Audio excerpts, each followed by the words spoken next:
Matagal-tagal na akong hindi nakakabalik dito, pero yung sa flood control. Load fish on, lakas. Bluefin.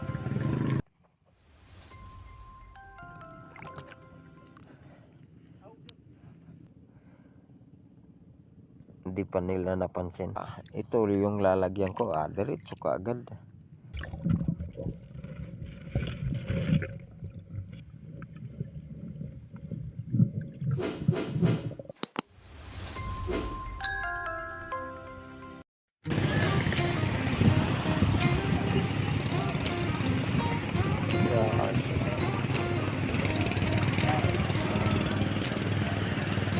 Sa umaga pa lang, tawag na ng nanay. Hawak ang pamimik, handa sa paglakad. Hello mga lods, good morning, good afternoon, good evening. Kung saan may itong video ko ito nakakarating.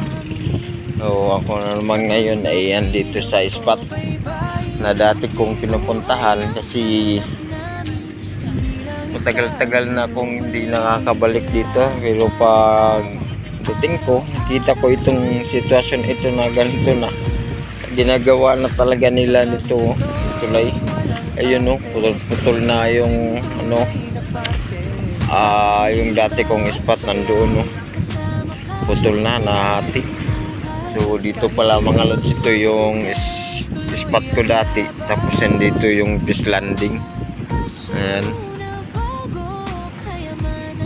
medyo kunti lang yung mga mangingisda, hindi masyado maraming lumalaot. Medyo pa yung panahon, hindi pa maganda dito. Try ako dito maghahagis. Ito na parang bundok na buwal-buwal. Medyo malinis na tingnan. So yung tinatawag nila na yung sa flood control,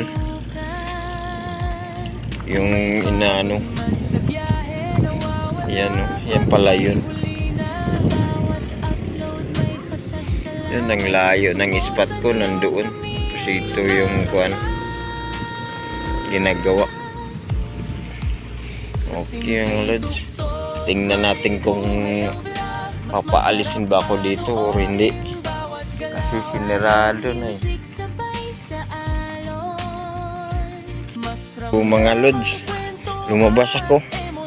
Bawal naman talaga, bawal na, kaya dito na ako lumabas.